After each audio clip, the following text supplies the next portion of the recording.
I'm Dr. Alexander Jacob from the University of Toronto,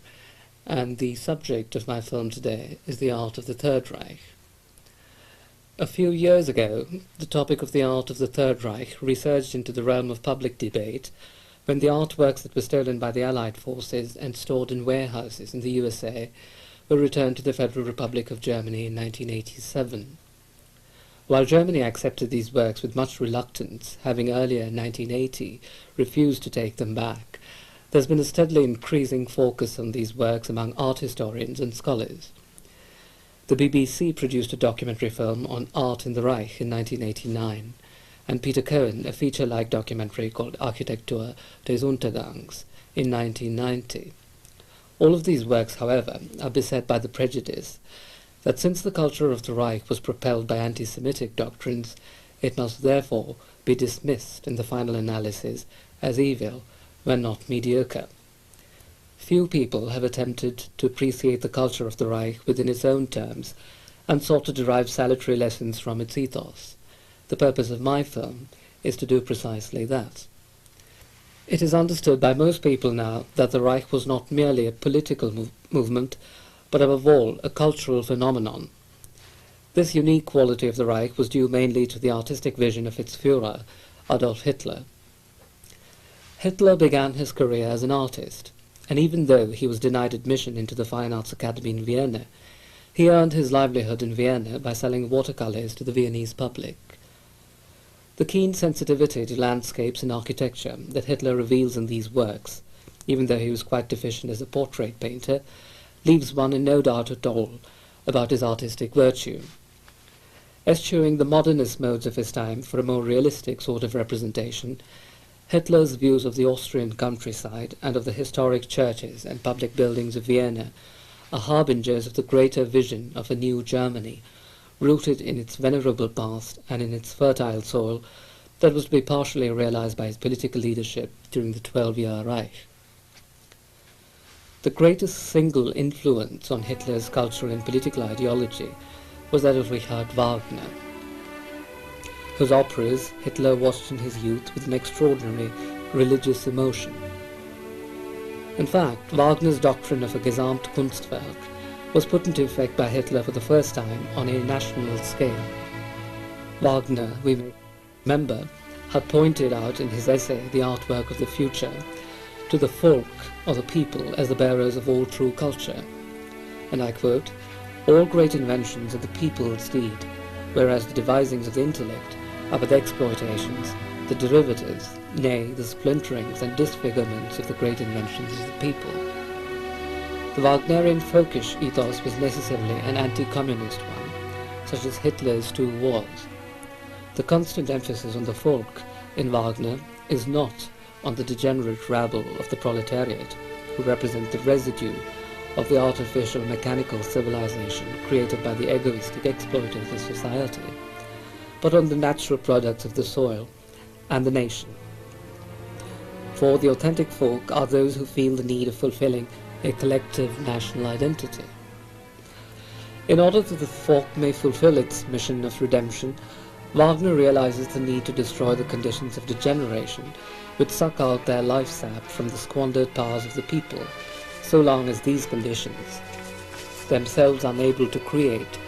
bootlessly consume the productive faculties of the folk for their own egoistic maintenance. When the conditions which permit the continuance of luxurious and artificial fashions are dispelled,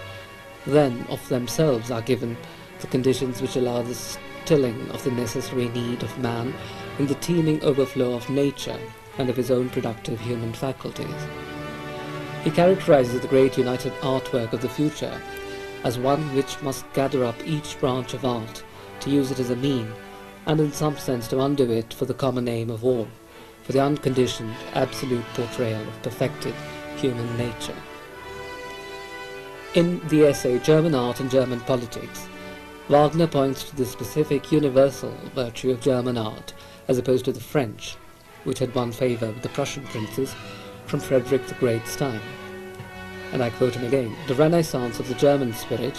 which happened in the second half of the preceding century, has shown us an example of the activity of this universality in the weightiest domains of art. The example of that Renaissance's evaluation to the end of ennobling the public spiritual life of the German folk, as also to the end of founding a new and truly German civilization, extending its blessings even beyond our frontiers, must be set by those in whose hands repose the political fortunes of the German people. Unfortunately, the German princes, with the exception of Ludwig of Bavaria, had failed to understand and foster the authentically German artists, while lavishing all their attention and wealth on borrowed French art. It was not surprising, then, that the Jews stepped in to make a business of art patronage for the Germans. The result, as Wagner said in the essay What is German, is that we see an odious travesty of the German spirit upheld today before the German folk as its imputed likeness. It is to be feared, before long, the nation may really take the simulacrum, or false image, for its mirrored image. Then one of the finest natural dispositions in all the human race would be done to death. Hitler, who was imbued with the music and ideology of Wagner, indeed considered himself a modern Ludwig, and sought to revive through his regime almost all the elements of Wagner's vision of German art and of the integral artwork of the future. When he came to power in 1933, Hitler made it known immediately that his was not merely a political revolution, but also a cultural one. An unbiased judgment will indeed confirm the fact that Hitler achieved something like a cultural Copernican revolution through his Reich. The prophecy of cultural decay made by Wagner in his essay What is German had become virtual reality in the first 2 decades of this century.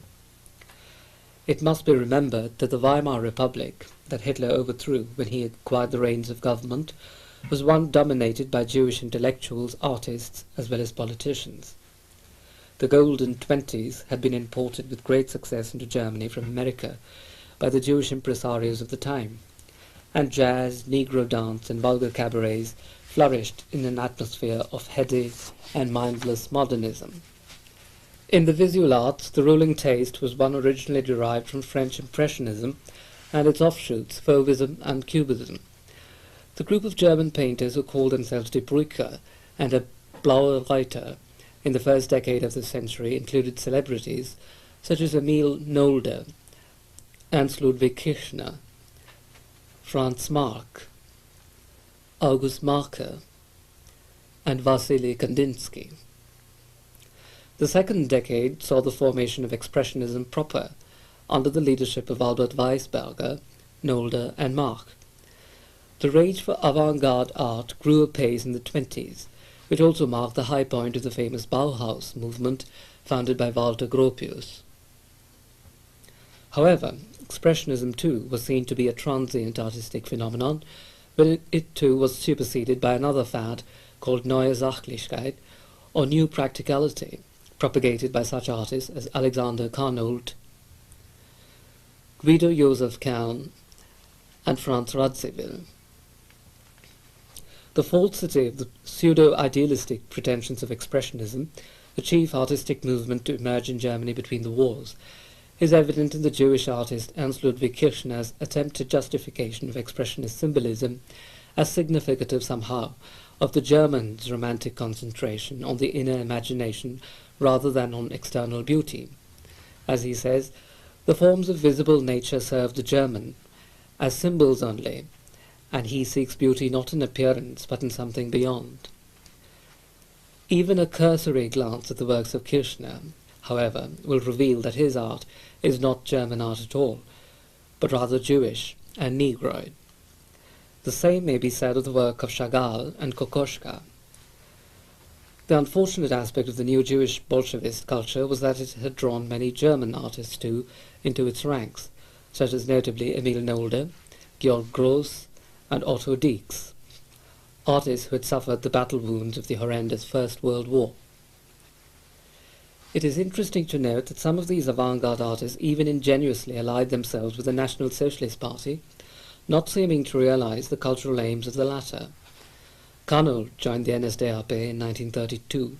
and even held important directorial positions in the art institutions of the Reich, at the same time as some of his works were displayed as degenerate art of the Weimar Republic. But it is likely that if he had not died in 1939, his public position and reputation would have eventually been overturned by the regime. Radziwiłł, for instance, was dismissed from his professorship in the Düsseldorf Academy of Art in 1935 and forced out of the National Socialist Party as well in 1938. The fact that some of the modernist painters of the time were accepted into the NSDAP may be partly accounted for by the fact that the circle of Dr. Goebbels, who headed the Reich Chamber for Culture, tolerated Expressionism as expressive of a Nordic sensibility, perhaps in an ultra-romantic form. Hans Weidemann and Otto Andreas Schreiber, both leaders of National Socialist student organizations, as well as Fritz Hippler and Johann von Leers, future incumbents of high-ranking educational positions in the regime, championed Expressionism in the early 30s against what they termed the reactionarism of the idyllic state art that was beginning to replace it. This anomaly for grotesque art in a Reich devoted single-mindedly to ideals of beauty was, however, combated from the start by Alfred Rosenberg, the other National Socialist intellectual whose idealistic philosophy and artistic vision corresponded more closely to the Aryan ethos. Rosenberg made it clear that Impressionism and Expressionism were ultimately atomistic and rationalistic in technique, and therefore most exploited by the Jewish art dealers and press, who worshipped the Kokoschkas, Chagalls and Pechsteins as the leaders of the art of the future. Hence, Rosenberg declared that this Syrian Jewish plant has to be pulled out by its roots. Unfortunately, Rosenberg was less charismatic and had less of a knack for public organization than Dr. Goebbels, who succeeded in winning Hitler's confidence at the expense of Rosenberg and maintained throughout the Reich a position of public significance next only to Hitler's. Yet Rosenberg was indeed the more perceptive artistically as well as philosophically of the two, as he himself noted in his diary, and I quote, "Hitler knew naturally, quite precisely, that I understood art and culture more deeply than Goebbels. Nevertheless, he gave over the direction of this passionately loved realm of German life to that man, because the latter was able to offer an environment to the Führer such as I had never done. Goebbels brought the fine female artists and outstanding actors to Hitler. He tended the theatrical element of the Führer with a rich supply of the light muse." Fortunately, the dispute between the cultural circles belonging to Goebbels and Rosenberg on the acceptability of Expressionism was finally decided in Rosenberg's favour by Hitler himself, who, at the Nuremberg rally of 1934, declared that the official policy of the Reich would henceforth not support any of the corruptors of art, and the Expressionist art journal Kunst der Nation, run by Schreiber, was banned the following year. Nevertheless, due to Goebbels' intervention, many German Expressionist artists continued to work in the Reich, so long as they altered their style from their former overt subjectivism to a more objective representational one. Jewish modernist painters like Kokoschka, Ludwig Meidner,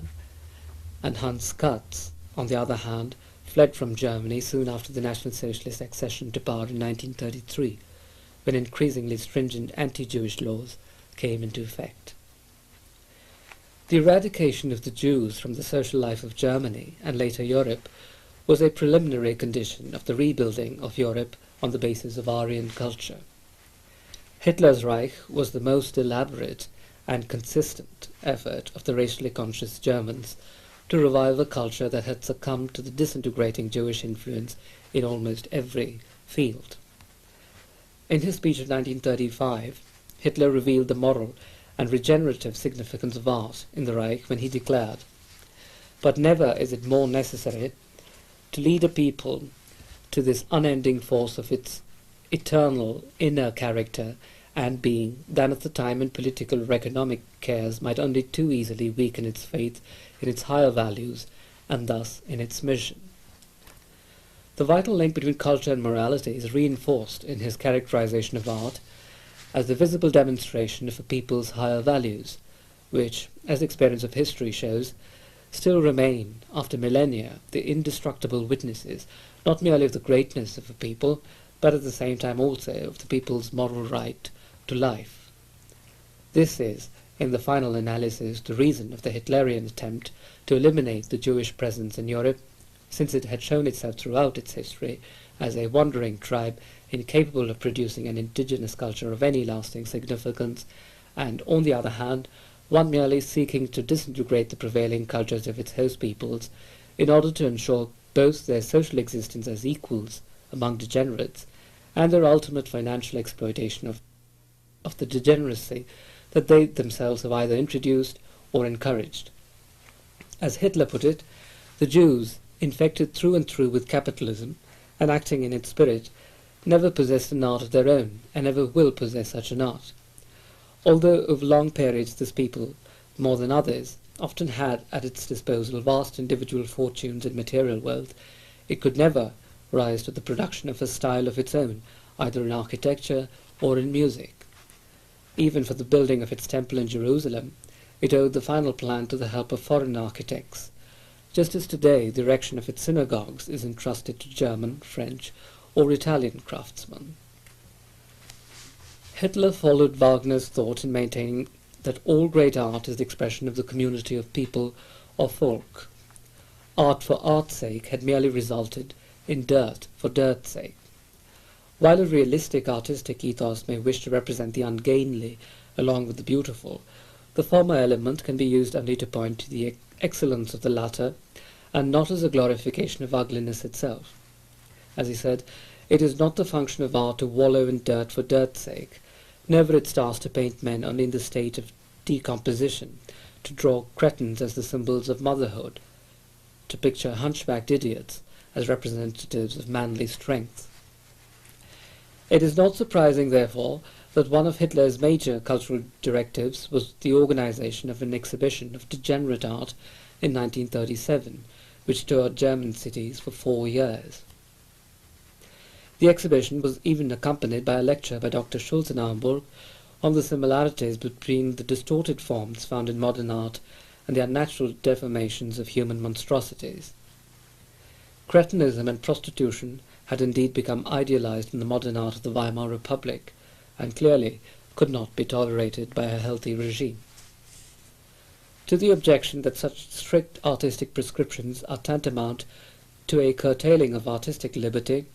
Hitler replies that just as one does not permit to a murderer the right to slay the body of his fellow man for fear of having to interfere with his freedom, so it is out of question to concede to another the right to kill the soul of a people solely in order that no check may be placed upon his dirty and ungoverned fancy. Hitler is also aware that he is mainly laying the groundwork for the German and European art of the future, since it will require individual artists of exceptional genius to distinguish the new national cultural movement of the Reich. The task that lay before the people was, as he said, to give to the first national state, which was purely German in character, those cultural features which it was destined to bear through the centuries to come. Once the Jewish ways of life were removed by state policy, it was necessary to foster the native Germanic modes of thought through a series of displays of German culture. To this end, Hitler organized an annual exhibition of German art in the newly inaugurated Haus der Deutschen Kunst in Munich, and it is significant that these exhibitions between 1937 and 1944 were visited by increasingly large numbers of people, even during the worst war years. Already by 1938, Hitler was able to report that fortunately, despite the short times the National Socialist leadership has been able to allot to works of culture, positive facts here too speak louder than any negative criticism. And although the Jewish democratic press magnates in their effrontery even today seek brazenly to turn these facts upside down, we know that the cultural achievements of Germany will in a few years have won from the world respect and appreciation far more unstinted even than that which they now accord to our work in the material field. The buildings which are arising in the Reich today will speak a language that endures, a language above all more compelling than the Yiddish gabblings of the democratic international judges of our culture. We do not trouble in any way to make German art and culture suit the tastes of the international jury. Thus the Reich organized numerous massive parades, rallies, exhibitions, concerts and theatrical shows in the course of its 12-year reign, in an effort to consciously rekindle the natural ethical and cultural values of the German people, which had survived until the turn of the century. The tradition of High German art now, in the 19th century, before the full emergence of the Jews into public life, after their emancipation in the latter half of that century, had been predominantly romantic in its landscapes and neoclassical in its portraits, narrative paintings, and architecture.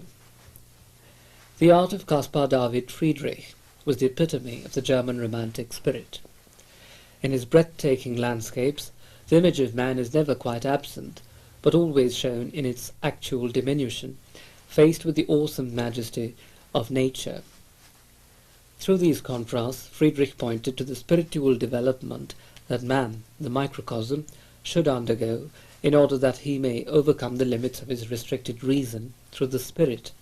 which is represented in its macrocosmic splendor by nature.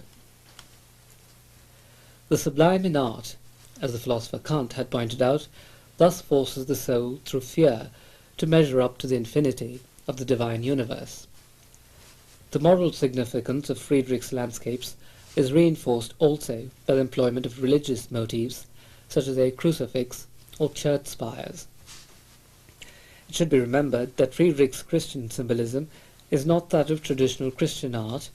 which would have primarily expressed itself in iconographical representations of holy personages, but of a more philosophical German idealism, which relates the morality of art to its liberating and elevating power. The evocation of feelings of sublimity for the purpose of the elevation of the individual observer, as well as of the nation as a whole, was only one aspect of 19th century German Romanticism. Neoclassicism, or the return to the pagan religious world of antiquity, was another prevailing mode in German art, as it has been in European art in general since the Italian Renaissance. The attempt to recover the due proportions of classical art in more modern ages is impelled chiefly by the desire to re-establish the harmony and grace of the artistic vision of antiquity, and especially Greece. This is seen most clearly in the works of the 19th century painter Peter von Cornelius. This neoclassical style is extended indiscriminately to Christian and pagan subjects as well in the works of Cornelius, Anselm Feuerbach, and the so-called Nazarenes, Johann Friedrich Overbeck and Julius Schnorr von Karolsfeld. Feuerbach, for instance, employed Renaissance conventions of painting for his depiction of the Persian Hafiz, and Karolsfeld for his fresco representations of the Germanic Nibelungenlied.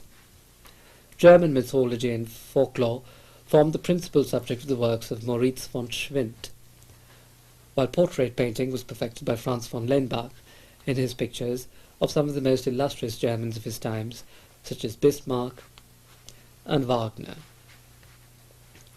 We will observe that there is little social criticism in these romantic paintings of the earlier 19th century, even though the so-called Nazarenes were dedicated in their official artistic program to the Schlegelian notion that art always flourished best when it served religion and public life. This was because the 19th century painters, as well as the aesthetic theoreticians, were, like the National Socialists after them, absolutely opposed to the artistic autonomy and atomization that French and Jewish art actively cultivated. It is only with the dissolution of form through French Impressionism and Post-Impressionism, such as that of Pissarro, the Jewish painter, and Cézanne, that caricature, for instance, was made possible in the German modernist styles of the early 20th century. The defense of Expressionism by some temporary National Socialists, such as the painter Emil Nolde and the writer Gottfried Benn, as being significative of the Nordic Germanic romantic genius, is thus quite unjustifiable in the light of the subjective excess and stylistic indiscipline of this modern school of painting. The same may be said in an even higher degree of the other schools which followed it. It's not surprising, then, to read Hitler's statement at Nuremberg, September 1935, that he was firmly determined that Dadaist, Cubists and Futurists, with their chatter of inner experiences or realism, should in no circumstances have any part in the cultural renaissance planned by the state. And he also makes clear that this we had determined quite apart from any consideration of those Jewish Bolshevist literates who see in such a cultural activity an effective means for producing uncertainty and instability among civilized nations.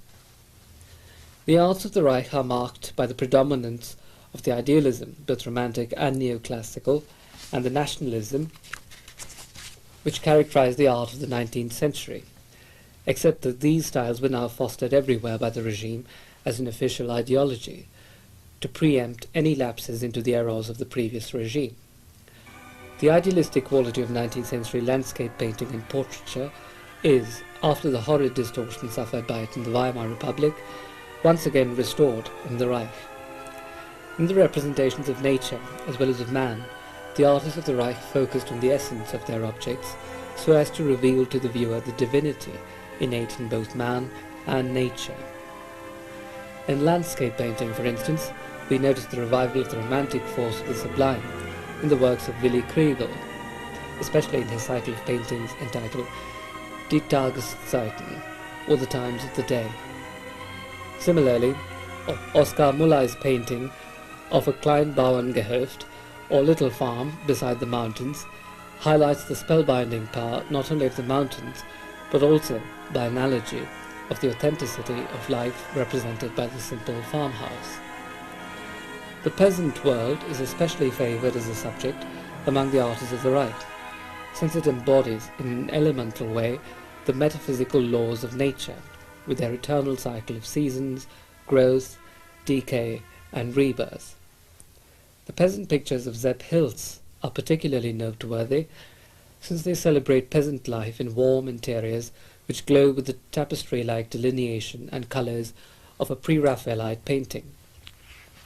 The pre-Raphaelite quality of the best of the art of the Reich is confirmed again in the works of Hans Adolf Bühler, and gives us a clear proof that the splendid human forms and rich natural colours of the paintings of both the English pre-Raphaelites and the German artists of the Third Reich indeed represent a typical artistic ideal of the Germanic race.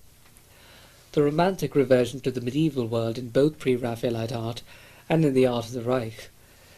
is additional evidence of the desire to recreate in art the medieval social and cultural ethos which is favoured by conservative Anglo-Saxons and conservative Germans alike.